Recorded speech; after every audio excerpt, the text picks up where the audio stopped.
Good morning बच्चों, कैसे हो? आई होप सब अच्छा होगा। तो अब हम लोग इक्विलिब्रियम फिनिश्ड कर दिए। 11 लेक्चर में केमिकल इक्विलिब्रियम फिनिश्ड हुआ है। इक्विलिब्रियम फिट नहीं हुआ है, सॉरी। इक्विलिब्रियम जो है, इक्विलिब्रियम के अंदर दोनों पार्ट आता है, केमिकल इक्विलिब्रियम और फिजिकल इक्विलिब्रियम, आयनिक इक्विलिब्रियम।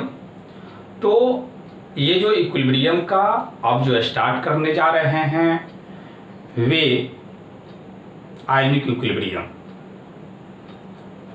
तो पेशेंस से पढ़ना है, ये नहीं सोचना है जो कितना जल्दीबाजी हो। जल्दीबाजी तो सब करता है, कोई इस दुनिया में ये नहीं चाहता है जो थोड़ा देर से हो, लेकिन सफलता उसी को मिलता है जो पेशेंस से कंटिन्यूअस लगातार मेहनत करते रहे। पीछे क्या हुआ उसको भूल जाना है। जिस दिन से लगे जो नहीं अब मुझे कुछ करना है, अभी समय है, उसी दिन से स्टार्ट कर देना है। तो चलें अब हम लोग आयनिक इक्विलिब्रियम, आयोनिक इक्विलिब्रियम। इस आयोनिक इक्विलिब्रियम में सबसे पहले हम बात करने जा रहे हैं एसिड और बेस का। तो थ्योरीज ऑफ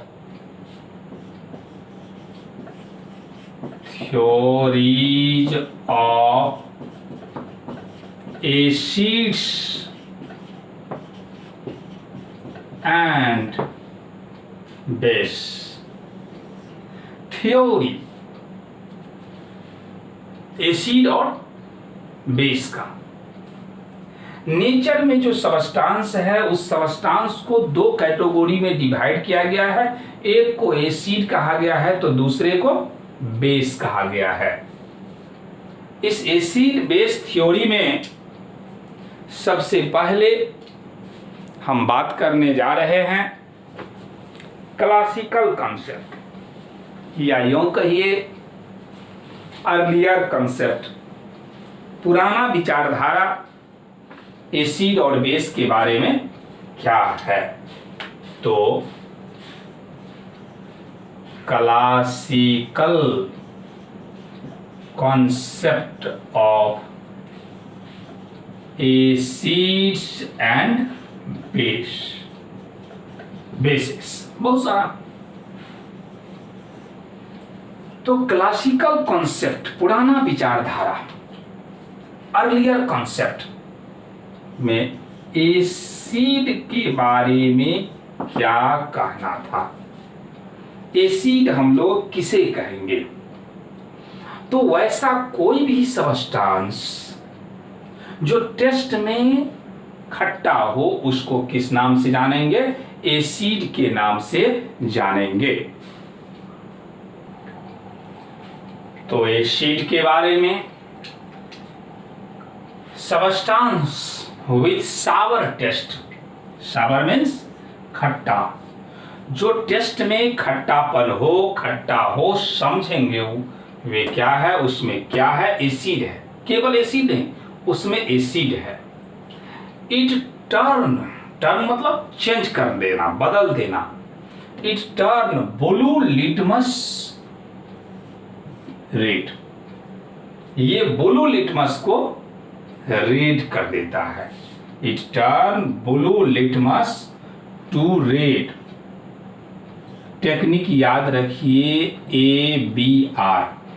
एसिड के केस में क्या याद रखेंगे? ABR, A for acid, B for blue, R for red.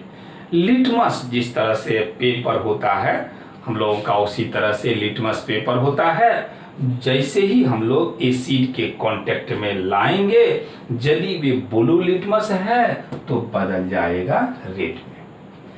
it react with active metal. अब एक्टिव मेटल क्या है वे आपको इलेक्ट्रोकेमिस्ट्री में इलेक्ट्रोकेमिकल सीरीज समझाए हैं, वहां पे जाकर के देखें। जो हाइड्रोजन से एबव है इलेक्ट्रोकेमिकल सीरीज में वे एक्टिव मेटल के अंदर आता है। तो इसके लिए आपको इलेक्ट्रोकेमिस्ट्री का लेक्चर देखना होगा, वहां इलेक्ट्रोकेमिकल सीरीज का बात किया गया है। तो इसमें कुछ दिए हैं जैसा सोडियम, हाइड्रोजन, ये सभी सोडियम, पोटासियम, कैल्शियम, ये सभी का सभी जो है एसिड के साथ रिएक्शन करने के बाद इट रिएक्ट विथ, इट मतलब कौन, acid, react with active metal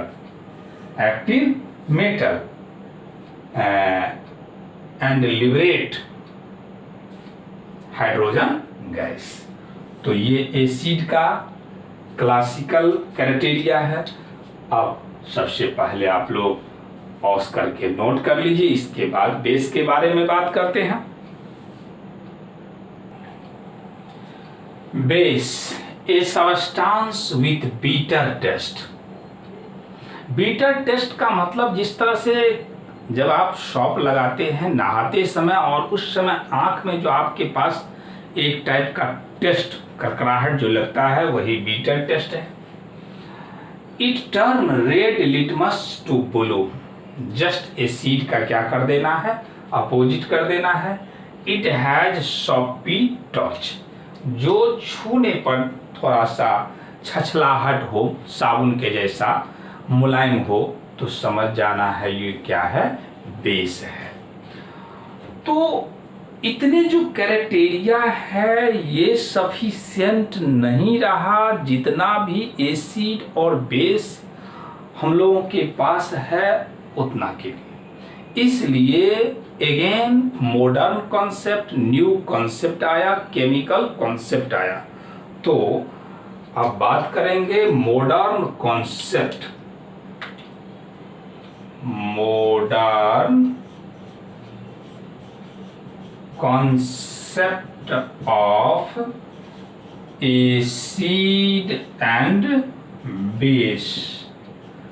acids और बेस के modern concept, classical concept, new concept, किस तरह से मॉडर्न थ्योरी एसिड और बेस के बारे में।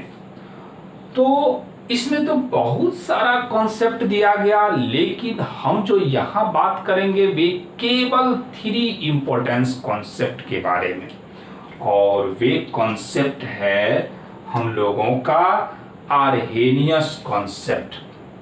पहला आर्हेनियस कॉन्सेप्ट, ये साइंटिस्ट का नाम है। दूसरा ब्रॉन्स्टेड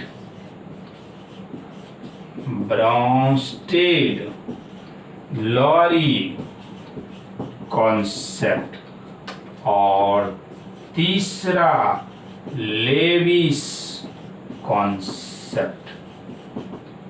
ये 3 जो मॉडर्न कॉन्सेप्ट है, इस कॉन्सेप्ट के आधार पे किसी सबस्टांस का एसिडिक और बेसिक नेचर क्लियर करना है, जो ये एसिडिक है या बेसिक। तो पहले इसको पॉज करके नोट कीजिए। तो Arrhenius concept of acids and base. According to Arrhenius, an acid is a hydrogen containing compound. जैसे ही आर्हेनियस के अनुसार एसिड का बात करेंगे तो निश्चित रूप से उसमें हाइड्रोजन कंटेन होगा, हाइड्रोजन होगा। मतलब किसी कंपाउंड में यदि हाइड्रोजन है तो उसको हम आर्हेनियस का एसिड कह सकते हैं। ये नहीं हम कह रहे हैं जो होगा ही, कह सकते हैं। An acid is a hydrogen containing compound which give free hydrogen ion. यानी दो बात स्पष्ट हो गया। यदि आर्हेनियस का एसिड है तो सबसे पहले उसमें हाइड्रोजन होना चाहिए, लेकिन हाइड्रोजन होने से ही नहीं होगा, वे freely give free hydrogen ion. कब? when dissolve in water, when dissolve in water। मतलब हमारे आर्हेनियस के अनुसार किसी सब्सटेंस को एसिड नेचर क्लियर करने जा रहे हैं तो सबसे पहले उस फार्मूला में हाइड्रोजन होना चाहिए। फिर उसको जैसे ही हम वाटर में प्लेस्ड करेंगे, वाटर के साथ हम रिएक्शन दिखाएंगे तो H+ देना चाहिए। यदि ये दे रहा है तब कहेंगे वे एसिड है। तो एग्जाम्पल यदि हम बात करें एग्जाम्पल, तो एग्जाम्पल में strong acid, strong acid like HCl, HNO3, H2SO4 ETC, ये सब का सब स्ट्रॉन्ग एसिड कहेंगे क्योंकि ETC आर almost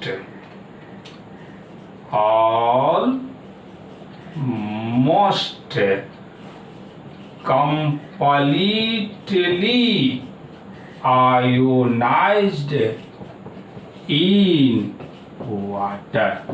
यानी ये सभी का सभी वाटर में क्या होता है? आयोनाइज्ड हो जाता है। कंप्लीटली, ऑलमोस्ट कंप्लीटली आयोनाइज्ड मतलब आयन में बदल जाना, तो उसको हम लोग स्ट्रॉन्ग एसिड कह देंगे। तो HCl को जैसे ही कहाँ प्लेस्ड किया जाएगा? वाटर में। और जब वाटर में प्लेस्ड करेंगे तो ये H+ और Cl- में टूट जाएगा। अब कैसे प्लस और माइनस में टूटेगा? तो जहां कहीं भी किसी भी कंपाउंड को तोड़ने का बारी आए तो बस उसका एक ही सिद्धांत है, इलेक्ट्रोनिगेटिविटी।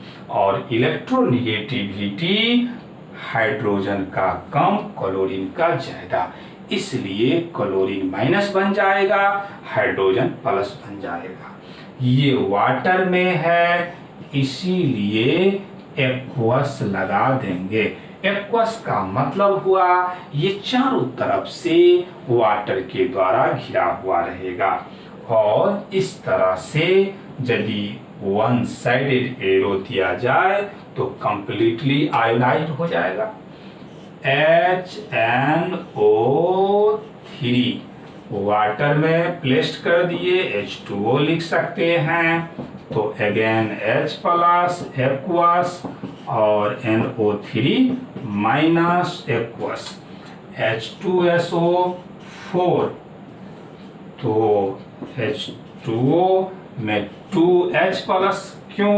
क्योंकि यहाँ तो हाइड्रोजन 2 है, 2H+ एक्वस और SO4 double minus.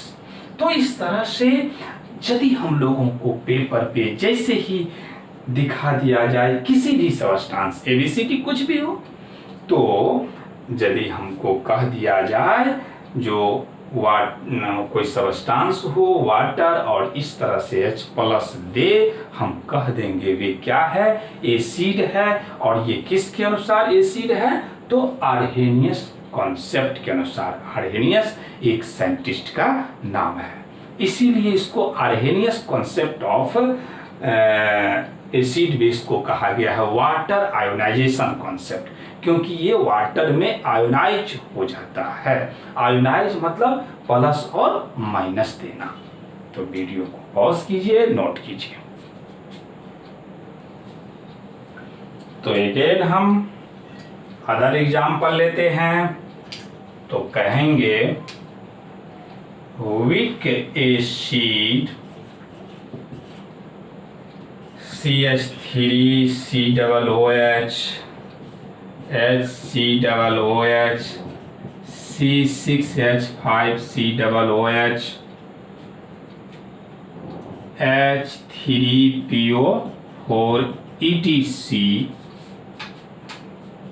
are almost a small extent of ionization, a small extent of ionization, यानी इसका जो आयोनाइजेशन होता है वे बहुत कम होता है। क्यों होता है कम, ये एक अलग पॉइंट है। अभी हम लोग सिर्फ इतना ही आपको समझाएंगे, जो ये वीक एसिड है और ये स्ट्रॉन्ग एसिड। तो यदि हम CH3COOH, क्या नाम है इसका, एसिटिक एसिड, इसको वाटर में यदि प्लेस्ड कर दें, कहाँ प्लेस्ड करें, वाटर में, क्योंकि आर्हेनियस का जब भी बात होगा तो केवल वाटर से रिलेटेड बात होगा। तो ये टूट जाएगा CH3CO- और H+ में। ये वीक एसिड है, इसलिए ये स्मॉल अमाउंट में टूटता होगा। मतलब हुआ जो जितना आप इसका अमाउंट लेंगे वे सभी का सभी कन्वर्ट नहीं होगा, और वे यदि कन्वर्ट हो गया जितना पार्ट, फिर वे रिवर्सेबल होता है, यानी ये चेंज होते रहता है इसमें। तो इस तरह से जैसे ही हमसे कह दिया जाए जो ये वीक एसिड है, तो हम समझेंगे जो ये कौन सा पार्ट में एग्जिस्ट करेगा, इक्विलिब्रियम। और यही तो हम पहले बात किए हैं, यानी आयनिक इक्विलिब्रियम को समझने के लिए आपको केमिकल इक्विलिब्रियम समझना पड़ेगा। तो उस वीडियो लेक्चर को आप बार बार देखें। तो ये एक्वस, ये वाटर में है, इसीलिए हम कह देंगे एक्वस। फिर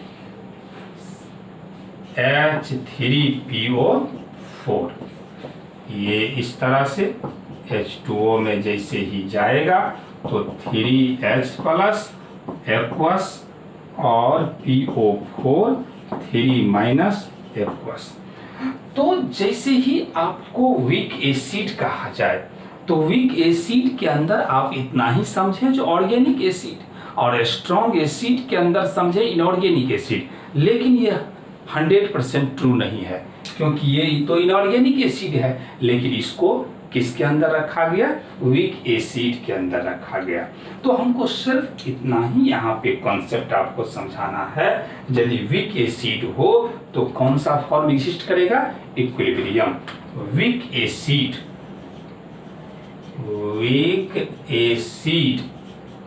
एग्जिस्ट इन इक्विलिब्रियम स्टेट, ये इक्विलिब्रियम स्टेट में एग्जिस्ट करेगा। मतलब रिएक्टेंट से प्रोडक्ट और प्रोडक्ट से रिएक्टेंट, आयोनाइज्ड से अनआयोनाइज्ड में ये बदलते रहेगा वाटर में।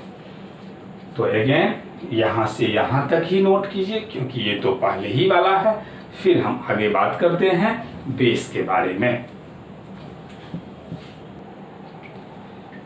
तो यदि हमसे कह दिया जाए CH4 एसिड है कि बेस है, तो ये जो है, अभी हम एसिड के बारे में सोचेंगे।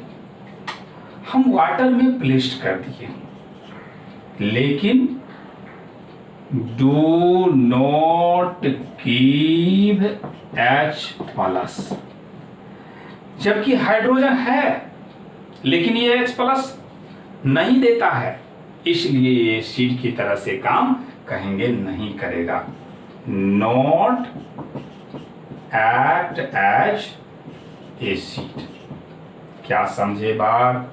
आपको कोई एक वैसा कंपाउंड दे दिया गया जिसमें हाइड्रोजन है, वाटर भी है, और लिख दिया जाए जो ये H+ नहीं देता है, तो आपको कह देना है नॉट एक्ट एज किसका? Arrhenius acid. ये किसके अनुसार कहेंगे? आर्हेनियस के अनुसार ये एसिड नहीं है। तो क्लियर हो गया, जो आर्हेनियस के अनुसार एसिड किसे कहेंगे? जो N acid is a hydrogen containing compound, यहीं तक छोड़ दिया जाए तो बात अधूरा है, क्योंकि हाइड्रोजन तो इसमें भी है, लेकिन यहीं तक यदि आप किसी को कहते हैं जो आर्हेनियस के अनुसार जो है हाइड्रोजन कंटेनिंग कंपाउंड को एसिड कहेंगे, तो ये बात क्या होगा? गलत होगा। आगे चलना पड़ेगा। Which give free hydrogen ion. Free hydrogen ion यहां तक भी क्या है? अधूरा है। क्यों? क्योंकि देखिए व्हेन डिजॉल्व इन वाटर, यानी निश्चित रूप से वाटर होना चाहिए और H+ देना चाहिए, उसके बाद ही हम कहेंगे वे एसिड है। यदि हाइड्रोजन है और वे H+ नहीं दे रहा है तो उसको हम एसिड नहीं कहेंगे। अब आपके दिमाग में ये क्वेश्चन अराइज हो रहा होगा, लग रहा होगा यदि सामने में रहते तो सर से पूछते जो क्यों नहीं ये H+ देगा। तो ये एक अलग कॉन्सेप्ट है, अभी उसका हम कोई बात नहीं कर रहे हैं, और वे ऑर्गेनिक और इनऑर्गेनिक से रिलेटेड बात होगा। थोड़ा सा सुन लीजिए। वैसा वे हाइड्रोजन H+ बन करके रिलीज होगा जो मोर इलेक्ट्रोनेगेटिव एलिमेंट से अटैच्ड हो। वे हाइड्रोजन H+ बन करके रिलीज होगा जो मोर इलेक्ट्रोनेगेटिव एटम से अटैच्ड हो।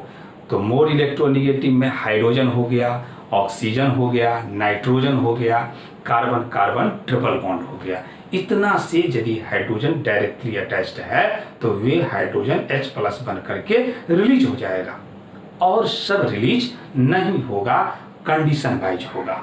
तो वे आपको ऑर्गेनिक और इनऑर्गेनिक से रिलेटेड, हमको तो सिर्फ यहाँ पे थोड़ा सा आयनिक इक्विलिब्रियम के लिए ये जानना है जो एसिड क्या है और बेस क्या है। तो फिर इसको पॉज करके नोट कीजिए।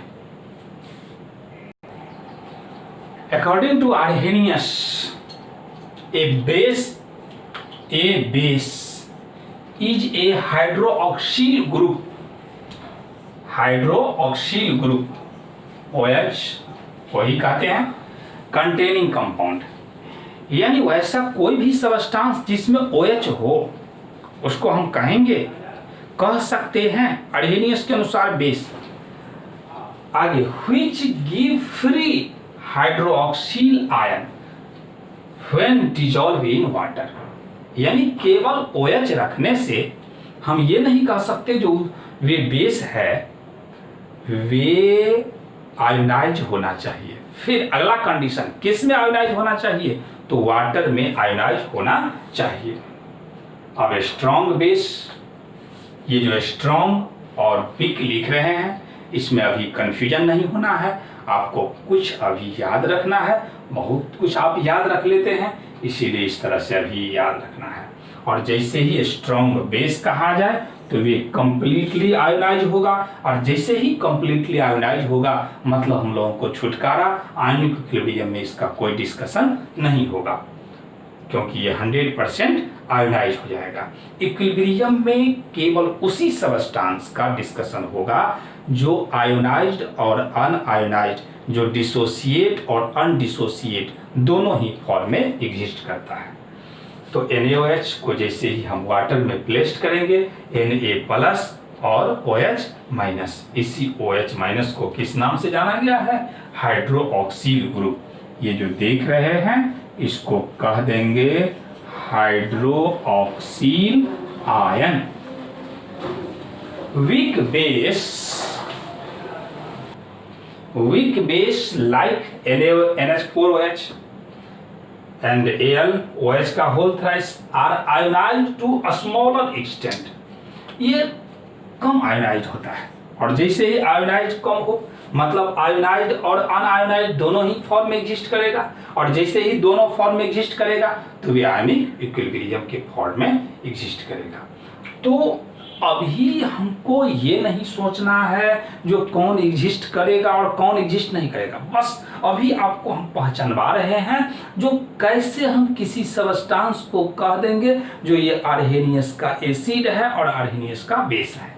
तो क्लियर हो गया, जो ऐसा कोई सबस्टांस जो वाटर में डिजोल्व हो करके H+ दे उसको हम एसिड कहेंगे, और वाटर में डिजोल्व हो करके OH- दे, हाइड्रोक्सिल ग्रुप दे, उसको हम बेस कहेंगे। तो वीडियो को पॉज कीजिए, नोट कीजिए। तो अगेन हम देखें C2H5OH, यदि इसको हम वाटर में प्लेस्ड किए, हमसे पूछा जाए जो बताइए ये एसिड है कि बेस, तो हम तो कह सकते हैं जो इसमें हाइड्रोजन है H+ दे सकता है तो ये एसिड भी होगा, OH- भी दे सकता है तो ये बेस भी होगा। लेकिन हम यहाँ पे एक्सप्रेस कर देते हैं जो डू नॉट गिव OH-, तो हम क्या कर सकते हैं, not act as Arrhenius base, ये आर्हेनियस बेस की तरह से काम नहीं करेगा। तो ये आर्हेनियस बेस की तरह से काम नहीं करेगा। तो अब बात करते हैं न्यूट्रलाइजेशन का।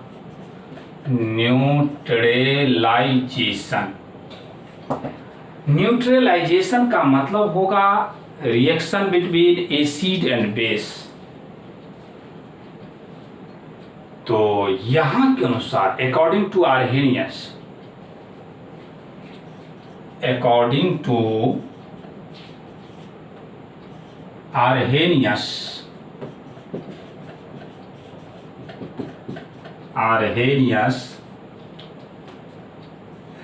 reaction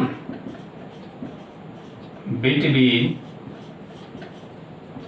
H+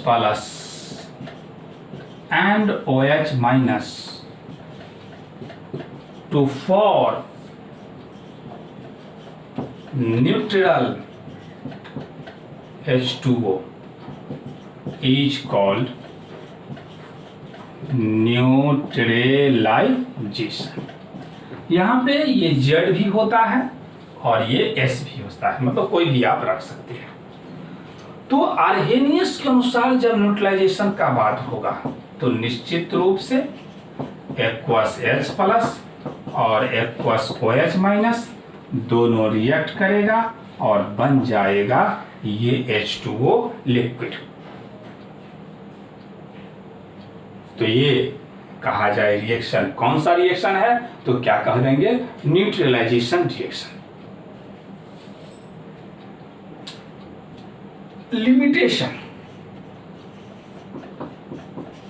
limitation of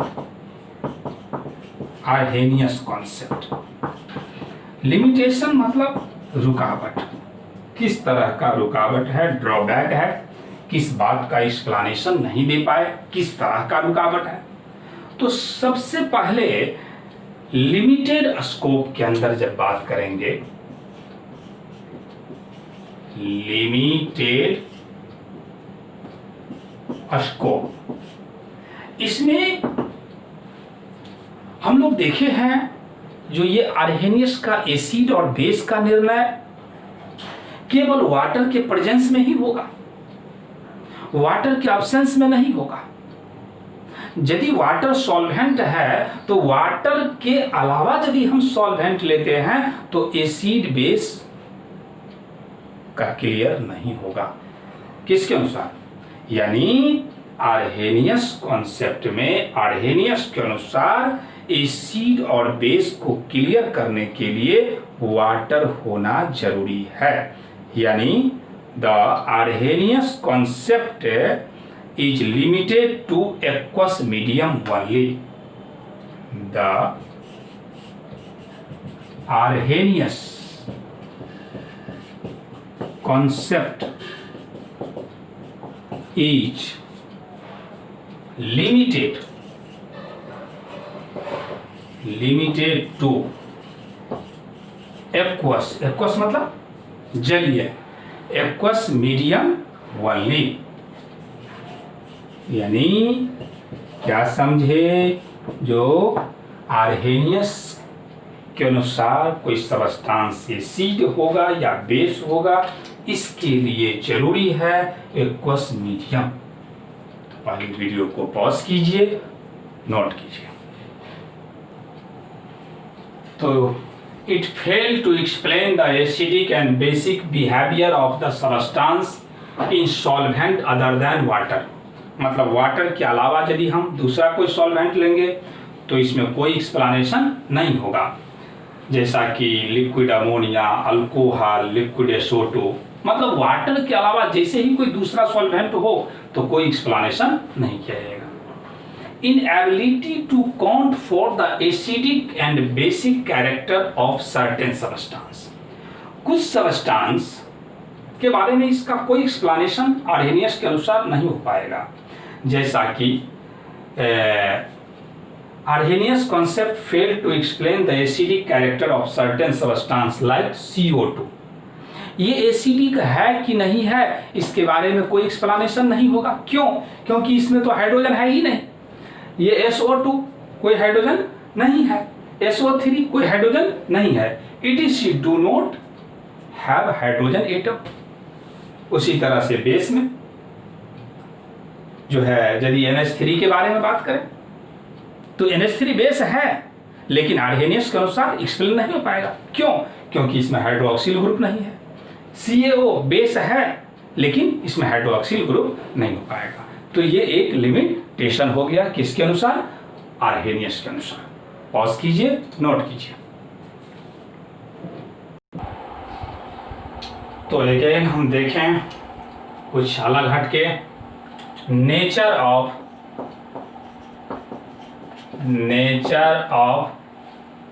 H+ यानी हाइड्रोजन आयन।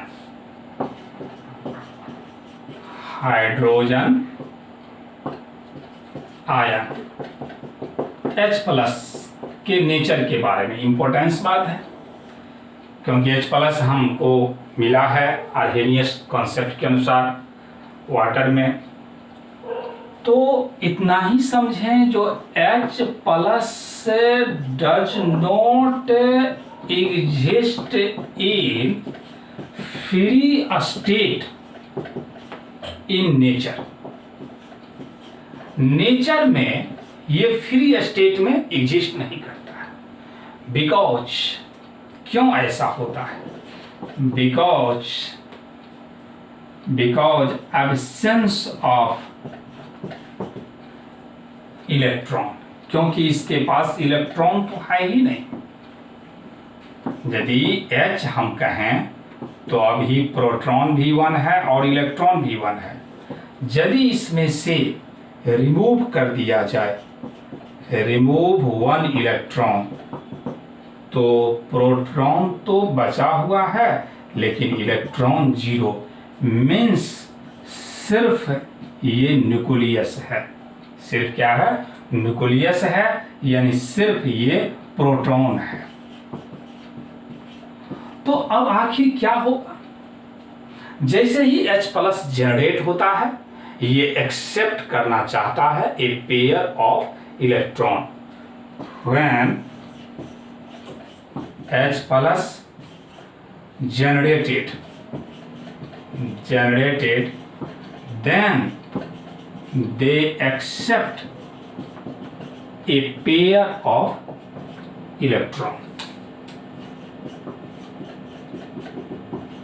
तो जैसा कि हम आर्हेनियस कॉन्सेप्ट में बात किए, जो ये तो वाटर के प्रेजेंस में होगा, तो ये H+ और वाटर इस तरह से होता है और वाटर के पास लोन पेयर इलेक्ट्रॉन होता है कि नहीं होता है।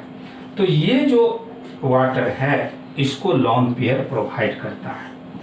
अब ये इस तरह से जैसे ही ये लोन पेयर दिया तो इसके ऊपर प्लस आ गया, अभी भी लोन पेयर इसका बचा हुआ है, यानी इसी को हम क्या दिखाते हैं H3O प्लस, और इसको हम किस नाम से जानते हैं हाइड्रोनियम आयन के नाम से जानते हैं। तो जब भी आपको H प्लस कहा जाए तो H प्लस और H3O प्लस दोनों बात सेम है, यानी या तो H प्लस दिखावे या नहीं तो H3O प्लस दिखावे, ये दोनों बात सेम है। H प्लस को हम लोग हाइड्रोजन आयन कहेंगे और H3O प्लस को हाइड्रोनियम आयन कहेंगे। और इसके बारे में डिटेल ऑर्गेनिक में तो आपको ये सिर्फ इतना ही क्लियर किए, थोड़ा सा कॉन्सेप्ट दिए जो H प्लस फ्री स्टेट में एग्जिस्ट नहीं करता है, क्योंकि इसके पास कोई इलेक्ट्रॉन बचता ही नहीं है, ये केवल प्रोटॉन होता है, ये वेरी हाई टेम्परेचर पे एग्जिस्ट करता है। अब बात है मॉलिक्यूल का, यदि मॉलिक्यूल में है तो वे वहां पे जाकर के अटैक कर देगा जिसके पास क्या हो लोन पेयर हो। तो इस तरह से आर्हेनियस कॉन्सेप्ट फिनिश्ड हो गया। फिर हम कल बात करेंगे दो और concept, Bronsted Lowry and Lewis concept. तो बस आज के लिए इतना ही।